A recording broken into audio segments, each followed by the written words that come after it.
Welcome to the Back in Business podcast. I'm business journalist and broadcaster and prolific podcaster, Mickey Clark. Prolific something. I'm a small business journalist, Liz Barkley, and we're talking about the music industry today. And I can tell you now, Mickey, that nobody is going to be asking for a display of our musical talent. I can murder a song and have done in the past, but it takes about 6 pints. You see, he had to get the mention of the pints in quite early on in the podcast. It's just as well then that we have 3 professional musicians who will set the tone for the podcast. We're going to be talking about the impact of COVID and the restrictions on professional musicians. But I don't know if you saw it this morning, Mickey. Obviously, this is Friday that we're doing this recording. The predictions this morning are really gloomy. 170,000 jobs in the live music sector predicted to be lost by Christmas, and mostly freelancers affected by this. That's horrendous.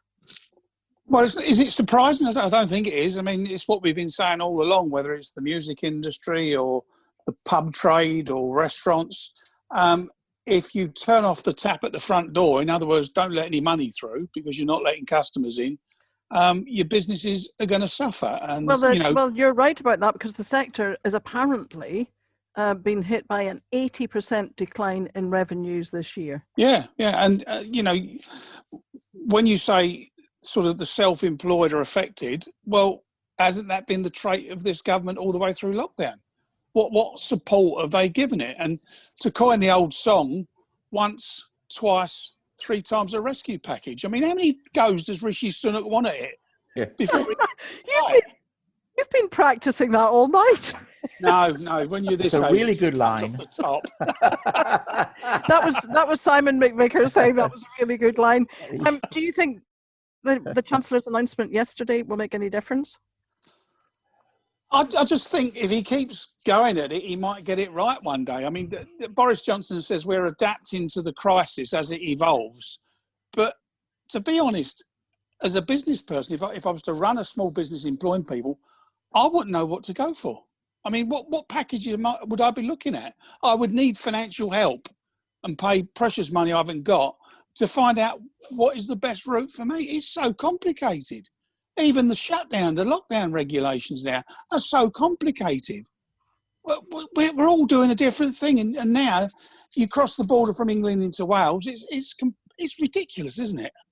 Well, certainly Wales is looking forward to an even stricter lockdown. Declan Curry will be with us in a minute or two to see if we can make any sense of that. But Wales is looking forward to Mickey Clark not arriving. I see the travel writer Simon Calder has already been banned going there. Maybe we should have him on next week to tell us what parts of the country we can travel to. That's a possibility. Oh, Simon, I'd never get a word in edgeways. Simon, as we're just hearing from you there, Simon, our Director of Public Affairs Policy and Communications, we've been listening to this stuff all week, changes in rules in Scotland, Northern Ireland, Wales, various parts of England. Have you been able to make any sense of what's going on?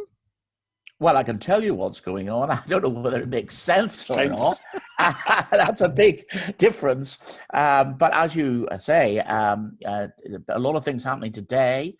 Wales is going down, is having its firebreaker lockdown starting at 6 o'clock tonight, and it's lasting for 3 weeks, which for all intents and purposes is a return to the full lockdown. All shops, leisure activities, hospitality and tourism are closed. Men's hairdressers, restaurants, pubs, they're closed. People are expected to work from home except for key workers. And Welsh business is really concerned because 62% of employees in Wales are employed by SMEs. And although the Welsh government have put together a package of grants which come to about 5,000 per company, this doesn't come anywhere near what they wanted. So full lockdown for 3 weeks in Wales. In Scotland... Simon, just before you go any further, yeah, how is 3 weeks going to be 3 weeks? Because we've already seen, I know you're coming on to Scotland, but we've already seen Nicola Sturgeon extend the restrictions in Scotland, and then there's a new tier system coming in from the 2nd of November, and one looks likely to run into the other. All I can say to you, Liz, is when Boris Johnson shut down the economy in March, it was for 3 weeks. It lasted 3 months. So, you pays your money, you takes your chance. And also, Simon, there is news out this morning that the Welsh economy, according to let me get this right, the National Economic Institute for Research and Development, I probably got that wrong, I reckon it's going to cost the Welsh economy between £500 million and £750 million before there are any benefits that accrue from the post-recovery. In other words, if it works, then the economy will recover. But of course, no one knows that.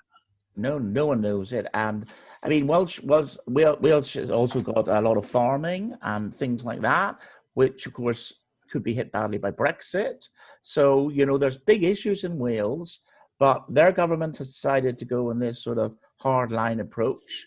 And I think they will be judged accordingly on that one. But let me get on to Scotland, because if I don't get on, there'll be no time for anything else. Because Nicola Sturgeon today is to introduce her new 5-tier system of restriction, which is just a little bit different from England, of course, because we're 3-tier here. She's having we've only got a birthday cake, Simon. They've got a full wedding cake. Yeah, well, of course, because they're Scotland, they're different. So they have a lower tier and an upper tier added on. And these tears to your eyes. Pretty close to the Irish Republic system. And this will be introduced, I believe, sometime in early November. And it means also, she has said, that it is highly unlikely that you will be able to have a normal Christmas in Scotland. Digital Christmas. Yeah. Digital Christmas, because you're not going to be allowed to have your family really around to see you. So Central Belt continues to be locked down, restrictions on pubs, leisure facilities and household mixing.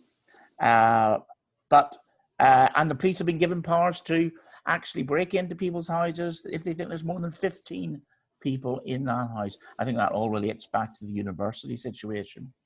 In Northern Ireland, no, I've got to get on, Liz, because if I don't... All right, okay. I was just going to say, Simon, what about New Year? Because the Scots are actually more keen on the New Year than they are on Christmas. She hasn't got to that bit yet. It's one day at a time, sweet Jesus. In Northern Ireland, well, they've already put out their the lockdown proposals on the 16th of October. They're basically having a 2 to 3 week, I think it's 2 to 3 week, where all pubs, restaurants, hotels, no, guest houses are closed for a month, actually. It's not 2 to 3 weeks. And it means also that hairdressers, beauty salons, tattoo bars, whatever, cinemas, museums, they're all closed for a month. And that's not optional. That's the law, Arlene said. There are some exemptions, taxi, caravanning, music lessons. Just for today, music lessons can continue. But the thing about it is, they were going to extend the furlough scheme for an extra 2 weeks in Northern Ireland, but I wonder what they'll do now. Richie has announced all this new stuff yesterday. And then in the English regions, well, we've heard a lot about that this week. Greater Manchester being the centre of the storm, but being forced into lockdown or into tier 3 today, joining Liverpool, Lancashire and South Yorkshire. So that means household mixing is banned. In public, it's the rule of 6. Weddings are banned. Travel is very curtailed. Gyms, casinos closed, and only pubs and restaurants only if they're serving substantial meals. Nice to know we're all feeding off the same hymn sheet then, isn't it? Yeah, and on the verge of going into tier 3 next week, West Yorkshire, Leeds, North East region and Nottingham. London is in tier 2, but it's hovering on the brink of tier 3. And bankruptcy. And if you want to be cheered up, our nearest neighbour, the Irish Republic, has now gone into a complete lockdown for the second time for 6 weeks. And they're basically doing this to try and save Christmas. So politically, the Conservatives remain still very divided over all this. And, we now have got various factions. You've got the Fight the Virus faction against Reopen the Economy faction. But now you've got a North-South division happening as well. And if you read the papers today, the shine is definitely going off Richie. They are beginning to say, well, these are the right measures, but they've come too late. He was warned in the summer by business, basically, that this was going to be the case, and he ignored it. And but Rishi has cleverly pushed a lot of the money into number 10 and let number 10 decide what to do with the money. So, in fact, Boris is more likely to get the blame than Rishi. A lot Goldman Sachs man, doesn't it? I think that lends itself to another rendition of your 1, 2, 3, whatever. Yeah. What is it? 1. Do it again. Do it again. Make him sing it. Make him sing it. Twice, 3 times a rescue package. Brilliant. You should sell that to the Sun. Yeah, but the next line is, and I love you. I don't think that's going to be sung, do you? Well, we can change that line. And just finally, I'd say it's been a pretty good week for Labour. Their Keir Starmer has clearly emerged as a serious contender for the Prime Minister, and he is now clearly saying what he believes in, even though it's probably more severe lockdown than the Prime Minister would agree. You have Andy Burnham, who has emerged as the King of the North and has actually built a very strong coalition of politicians up there. And I was talking to some of my so-called Conservative friends up there who are praising Andy to the hilt. And then I think Shadow Chancellor Annalise Dodds made a really effective speech in Parliament yesterday. And I think she really left the PM and the Chancellor feeling very uncomfortable on the front bench. So she is beginning to emerge maybe as a serious figure. And all of this, and also they had the free school meals thing this week, which the government opposed. So all in all, a good week for Labour, but not maybe a good week for small businesses. Well, Declan's going to tell us about that. I will, but Annalise Dodds, of course, was on our podcast right at the beginning, and I think definitely we thought she was a serious contender then. So if you do want to listen to that, it's on backinbusiness.org.uk. Declan, I know you were going to try to dig out your old trombone. I fervently hope that has not been available. We don't want a musical rendition from you. I wonder where those cheeks came from. It is lost without trace somewhere between the attic, the shed, and I think the town dump. But I always had Mickey marked down as a Lionel Richie fan, so I'm not surprised to hear that that's the one he mentions today. Mickey, do you know why I ended up playing the trombone at school rather than the trumpet? Is my mouth was too big for the trumpet. Well, no surprise there then, is there? So the music teacher said, it's the trombone for you, boy. Even though I had really short arms and I couldn't get the slide all the way down to the bottom. So there was only You've always had short arms, Declan, particularly in the pub. You have no idea. Yeah. You have no idea what a picture that has conjured up in my mind. So shall we talk about Rishi Mark to blow III? it, not eat it. Yeah, thank you very much. Rishi Mark III. So Rishi Mark III is more generous than Rishi Mark II might have been, but still a lot less generous than Rishi Mark I. So this beefed up job support scheme comes into effect when furlough stops at the end of this month, and it is still markedly less generous than furlough would have been. And crucially, I think, it doesn't provide help for workers who cannot be brought back to their jobs because trading is still too weak. So if you are working in a pub or a hotel or a restaurant or in the live music business, and your employer, they're still trading because they've not been forced to close. There are different rules for Tier 3 in England, but they're still trading, and they haven't got the money to bring you back for 1 day a week, then there's nothing for you except unemployment in November. So that's going to start retrain. Well, yes, you could retrain to be a fitter of boiler lagging and various other green energy schemes, and that's a great and a useful task and a social good. Perhaps if you were a classical guitarist or something, you might think that your fingers could be put to more nimble use than the tying of lagging around a central heating boiler. The announcement from the Chancellor, his third go, his second go at this plan, his third big announcement in a month now. It does make it easier for employers to bring people back part-time. The employers will have to pay a lot less, but as I say, there's no help for people who can't be brought back at all. There is a bit more money than there would have been otherwise for freelancers, 2 tranches of grants, one for the 3 months from November, one for the 3 months from February, but yet again, nothing for freelancers who offer their services to clients through their own companies, nothing for freelancers who started this year, and nothing for the wealthier freelancers. These are people that, Simon, if we were talking politics, I would have thought that they were heart and soul of the Conservative Party. Nothing for them. Yeah. Declan, what happened? Did he just not get this? Simon, did he not get the size of the problem? Well, I wonder... Sorry, Simon, you go first. Well, there is some commentary in the press today that he didn't get it, actually. He totally underestimated it. And in fact, the government totally thought we were going to be in a more recovery position at this stage. So, and if you think of the, Eat Out to Help scheme, which was his big thing, many people now are blaming that for spiking the...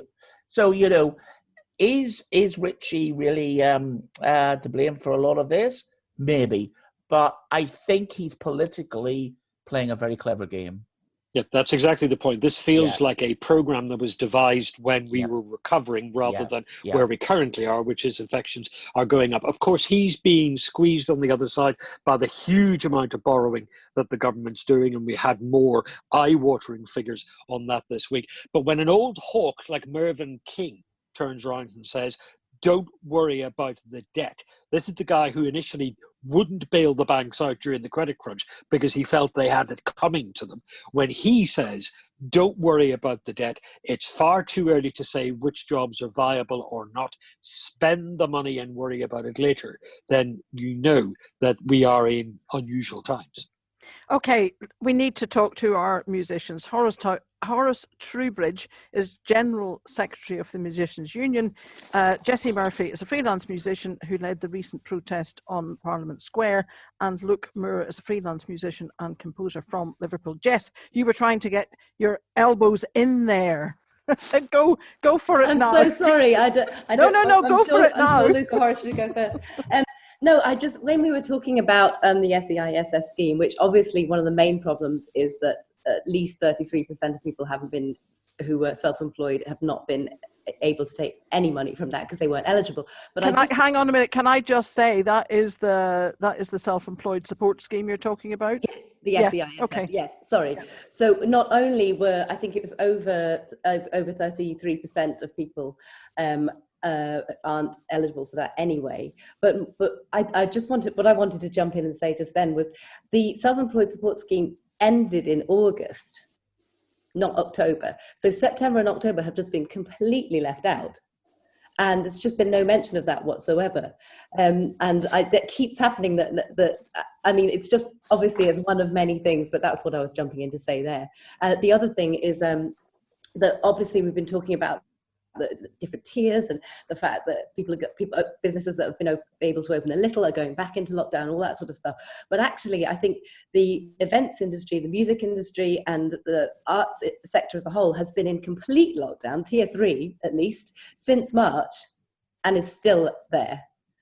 I mean, there's a few theatres just about beginning to open, extremely socially distanced, and they are the ones that probably have received some of the 1.57 billion because they are the big institutions that are able to afford to do that. And that is obviously brilliant, but it completely leaves out the vast majority of freelancers still, because I think there's a huge misunderstanding, possibly in government, about the fact that, say, even something like the National Theatre or the O2 Centre, if you see a show at the O2 Centre, nearly everyone involved in that show is actually self-employed. They're not employed by the O2 for the year, or no one's employed by the Opera House.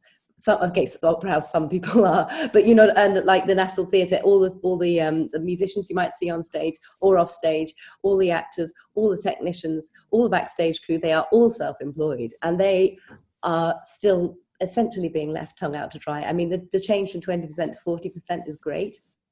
It's a real help. But it's still 40% of the average musician's wage is about £23,000 a year. So it's not enough to live on. It's actually probably less than what they would get if they signed on to universal credit. So, anyway, I'm sorry, I'll let someone else speak. No, don't worry, just keep going. But Simon and Declan, was there no mention of the self-employed yesterday? Was there no extension of that scheme, that self-employed income support scheme yesterday? Yeah, there were those grants that I mentioned, the grants for the 3 months from November and the 3 months from February. It's 40%, if I remember correctly, 40% of profits of earned income before the crisis. So that's up to a maximum of £3,750, 2 payments of that amount. That was the big announcement. That means he's taken 6 months, 9 months to put something in place for the self-employed. Yeah, and again, it excludes all the people that we've been talking about on this podcast over the previous months as well. On that ground, he simply hasn't listened. Can I just come in here, because I think there's an endemic... Horace, yes, you can come in and give us a big picture, will you? I will. I mean, I think there's an endemic disease in the UK that a lot of people treat the self-employed as tax dodgers. That's what they see them as, and second-class workers. And I find it really, really insulting. The vast majority of my members are self-employed. They have got no access to the benefit system in normal times. If they don't work, they can't claim like a salaried PAYE worker can. And yet there is this kind of attitude, if they're self-employed, then they're fiddling their tax. It's just a nonsense. They all pay their tax. They pay just as much tax as a PAYE person does. If there's a problem and they're not paying enough tax, then that's not their fault. That's the HMRC's fault, who should be doing something about it.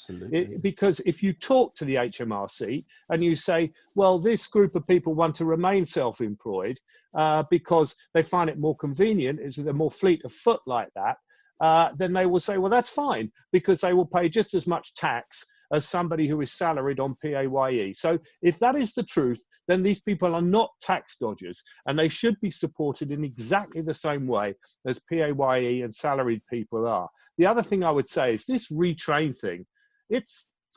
Well, I nearly swore then, okay? And I don't think I should swear on this podcast, but I am furious about it. The music industry is an industry that is worth £5.5 billion a year to the economy. What's the fishing industry worth? 1.2 billion? What's the motor trade worth? Nothing compared to the music industry. And yet we're being told that our fantastic talent has got to retrain. Well, nobody is going to come to the UK because someone's good at boiler lagging, Mickey. They're only going to come because we're good at music. That's why people come to the UK. That's a top 10 reason why tourists come to the UK, why students come and want to study in universities in the UK, is because of the fantastic music. And if you lose that, you will not get it back. We were already slipping back because musicians are just not supported sufficiently in this country like they are in other European countries. We're already slipping back. This will destroy our music industry. It will go, and you will not be able to get it back. So something has to be done now to save this fantastic industry that we have for this tiny little country that we are. Horace, we set up back in business for precisely the reasons you're talking about. We felt insulted too on the behalf of freelancers and small business owners. On the point about losing our music industry, Pete Waterman actually said that on an interview the other night when he said, look, it's gone now. We're not going to get the music industry back to what it was 5 years ago, never mind 20 years ago. Is it really that bad? Is it really that serious? Yeah, we surveyed our members and they've indicated to us over a third of them are saying they think they're going to have to leave the industry. They're going to have to leave the profession. And these are fantastic, talented people. you know. And as I say, they're not just something that is part of the fabric of the UK, the culture of the UK. They are something that makes us, in our international standing, a really fantastic place. Let's face it, the rest of Europe hates us right now, and they've got every reason to. But what they say is they've still got great music, though. Well, that won't be the case soon. They'll have every reason to hate us soon, because we won't have any decent music either. So Are there any something has countries got to be done. Are there countries that are stepping in to fill that void left by us? Like the Scandinavia. Americans, for instance? Well, no, but I mean, look at Sweden. Sweden are constantly growing as a music industry. They have supported their industry really well. You know, there are other countries around Europe, Germany, France, where they've looked after their musicians during this terrible crisis. And they don't have industries as anywhere near as strong as ours, but they will have. And of course, the Americans will always remain dominant. But the thing is that there just doesn't seem to be an understanding of what's being lost. It's really crucial that something is done about this. And, you know, you've got situations where musicians can't work, but because of the exemption, even in tier 3 areas of the country that says, well, live performance can take place, then they can't go to the government and say, you're stopping me from working. It's a catch-22 situation. These gigs can't happen because audiences can't go to them, and local authorities are saying, oh, you shouldn't be putting this on, we're in tier 3. When in actual fact, live performance has an exemption even in tier 3, but nobody's going to go. It's not economically viable to do it. And so these musicians, the people who work in the industry, the thousands, tens of thousands of people who work with the musicians have got no work and no way of claiming any money. It's a terrible situation. It really is. It's gone beyond a crisis. This is the death of our industry if something isn't done. Look, Moore, as a freelance musician and composer, how's it affected you? Oh, massively. I really just wanted to come in after what Horace had said and echo that passion, and Jessie's as well. My practice is completely varied. I'm very lucky. I play cello. There's not many of us around, so I play strings for bands and solo artists. And that's where a lot of the work comes from, is going to studios, being on stage in venues, performing with string sections and doing something a bit unusual. But my practice also includes booking events. So I run a program of events at Chester Bandstand, which is stunning space in the city, if you know it. That's a contract with the council. So I've spent half of the summer on meetings with them about how the restrictions affect live performance. We haven't been able to stage that. In terms of how it's affected us, it's been like an asteroid hitting the industry. It really has. It's felt like the dinosaurs going extinct for a lot of us. There's been positives. It's been amazing to see organisations like the Musicians Union, Arts Council England, PRS and Help Musicians UK step up to the plate and really sort of fuse together to put a rescue package together. But it's been such an incredible struggle. And I just wanted to make a couple of points on the back of what Horace has just said and what Declan and Simon mentioned earlier. My concern, I was actually working in banking when the credit crisis happened, and I remember working for a bank that got fused together with another one, and then I retrained to become a musician. So I've kind of done it the other way around, which is fine. But I really worry that when we start talking about what the fishing industries were and what the motor industries were, we actually start pitting working class people against each other, and we start competing for that same pool of money. And that doesn't give the government any motivation to do anything to support us, which is their first duty, is to support the citizens of the country, whether we voted for them or not. So I try and avoid, even though the passion is there, I try and avoid direct comparison, because the fishers and the motor industry, especially with Brexit, I mean, they're working really, really hard as well. I think we all need to unite as workers and try and get the best deal for us through collective bargaining. It's horrendous that we have to wait for 3 efforts at Rishi Sunak's plan. I watched yesterday and worked out what my 40% was. It's not massive. It's not going to help much, but it's something. But I also think we've missed out a carefully nuanced element of this. We get 40% of our net profit, and my turnover is pretty reasonable. But once I've paid all the other musicians and the portion of rent for the rooms that I use, and my phone bill, my internet, my website hosting, there's not really masses left. And when you're only getting a portion of that, whereas an employee gets their top line salary, 80% of that, for example, it really is crumbs. And I think we need to just... You were waving frantically there, Jess. have loads of money going through the account on good months. It really is feast or famine a lot of the time. And we should have a government that supports our arts. They are amazing, and I hate the rhetoric around world beating, but this is actually the one thing I say is world beating about this country, is our arts and our culture.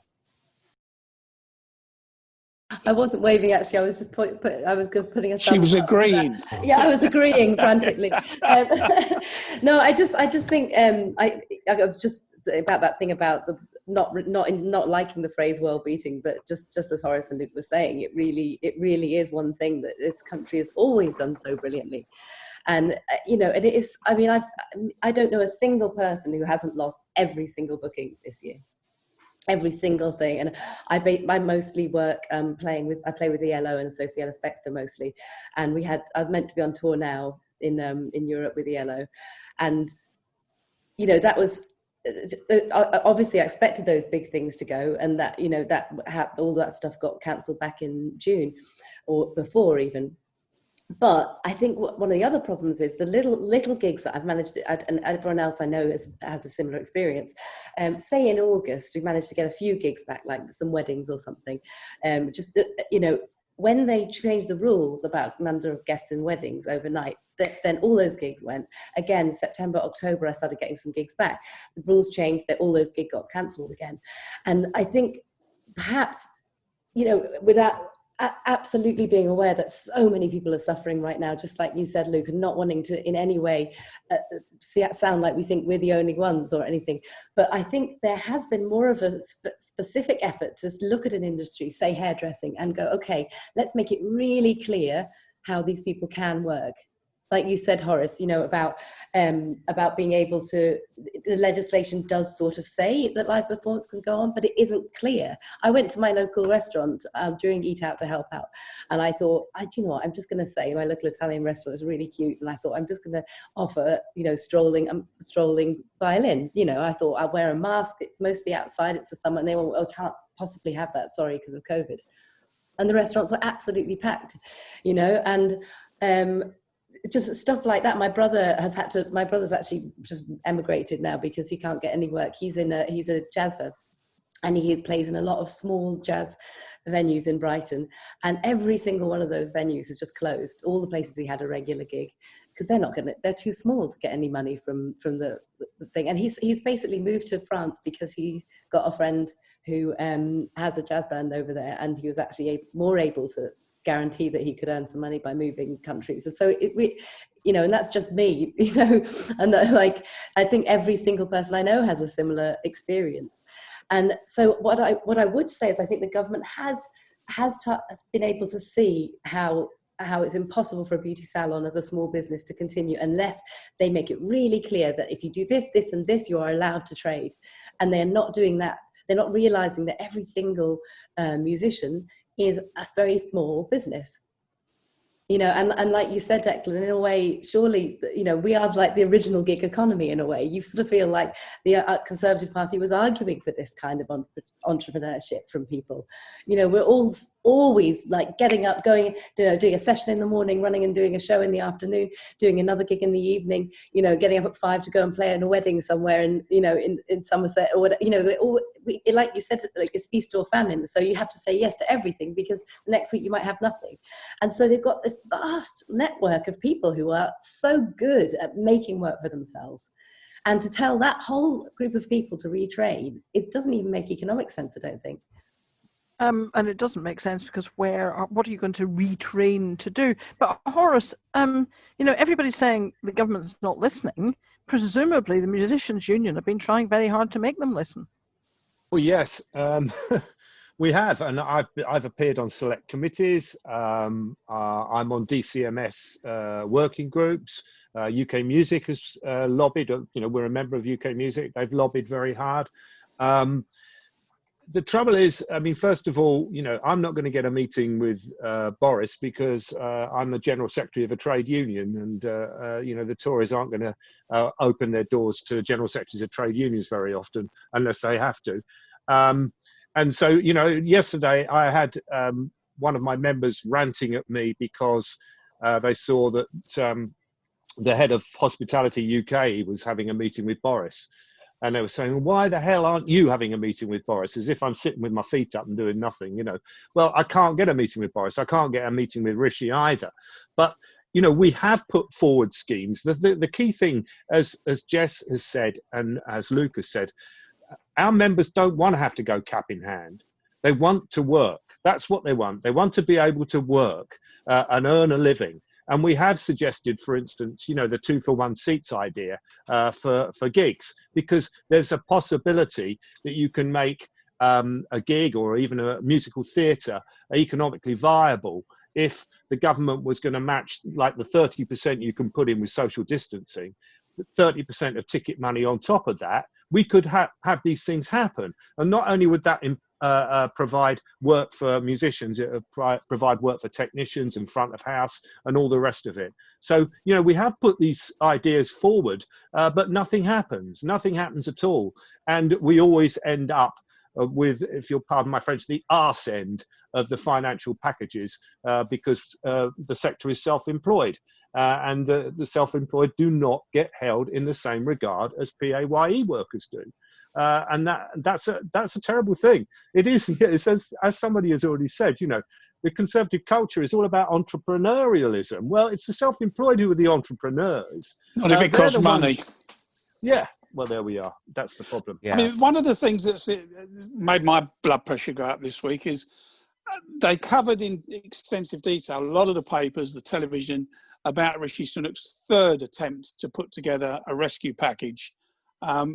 You know, he seems to go with this one-size-fits-all program every time. And they keep saying the Chancellor, the former Goldman Sachs banker, as though it's a seal of approval. And when you read headlines that suggest that the Treasury putting pressure on him to launch a tax raid on the self-employed, how much is he going to raise from that? Common sense, not a diploma from Goldman Sachs, should tell him it's not going to work. Simon, before Mickey has a heart attack. Yes. Dealing with the Treasury and the HMRC is enough to give you a heart attack. I mean, I wanted to just say I sympathise with Horace a lot, and as somebody who worked with freelancers in Ipsy for many years, I understand exactly the reaction you're getting from the Treasury. The Treasury does not like freelancers. They think they're tax dodgers, basically. And they also are always concerned about the tax intake they have, and they think they're not getting enough tax out of people. And self-employment is a way of avoiding that tax. However, they work towards their gold-plated pensions. But however, this is not just a problem with the Conservative Party. And Horace, you know, the Labour Party have not been friends of freelancers over the years. And it's very hard to get a proper political debate going on this because the Labour Party come with a lot of prejudice towards freelancers, especially from your fellow trade unionists, I must say. Like Unite hate us. And I fear that until we get Labour talking sensibly about self-employment, freelancers, the government can do whatever it likes. If I can just briefly come back on that, I absolutely agree with you. And I mean, I think I've had a number of conversations with Keir, and he's a good guy, and I think he's doing his best. But you know, there is this, again, this sort of deep-rooted mistrust of the self-employed that exists not only in the Conservative Party, but in the Labour Party, and I have to say in the TUC as well. Exactly.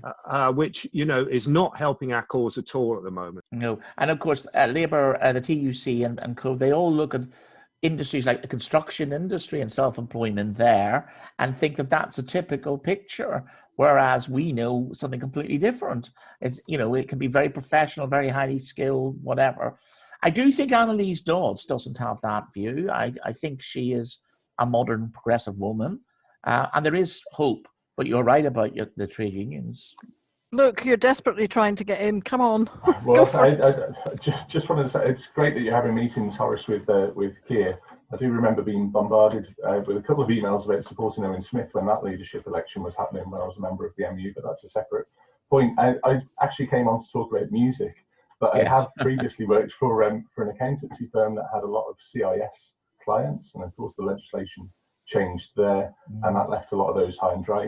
Also have an unusually deep insight into things like IR35 legislation and people trapped by these things. Yes. These should be exactly the kind of clients and the kind of small businesses that flock to the Conservatives and are their voter base. They're all keeping a low profile with HMRC because they're just outside of that legislation.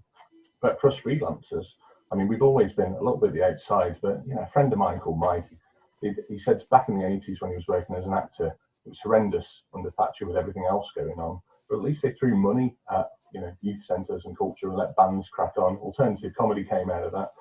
Now it just feels quite desperate and a little bit hopeless, and it's a very, very easy way of changing that. We do have some benefits as freelancers, and I think we can't overlook those. So my national insurance is lower than if I was working for a company earning similar amounts, because that's set up specifically for that. But we don't get any health benefit. I can't take time off ill. There's no paid holidays. It does put a stress on your personal life as much as anything else. And I wonder how much is it going to cost us freelancers when NI contributions get hiked. I do my tax return usually before January, usually just before Christmas. And I do that with pride because it means I'm paying my bit towards the NHS, towards the roads, towards the schools and hospitals. Without being a martyr, I think it's really important to have that transparency, and for more of us to say that that's what we do. I'm really worried that I'm going to have to pay to be self-employed every month from next year onwards and have to subscribe to something really weird. If Richie is as good as his CV looks, we should have had this package back in March. I was disaster planning in February when it looked like things were happening in China. I'm a small business and one, I'm not HM government. So I think I echo Horace's passion and rage now. And there we are. What about Jess? Jess, you were part of the Let Music Live protest in Parliament Square in London and the Centenary Square in Birmingham. That was brilliant.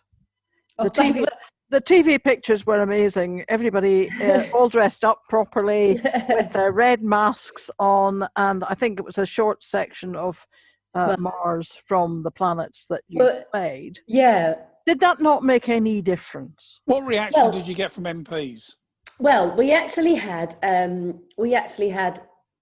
MPs come down, just who we hadn't invited, who came down and offered their support. And I think, and a lot of them have been writing to us and saying that they are writing to Rishi Sunak, and, they've been in contact with us ever since, which has been, really wonderful. I think there are a lot of people who do understand what's happening, people who are just music lovers in general, but like Horace said, I think we have, what we keep being told is that the Treasury door is locked. By people who are actually in government now.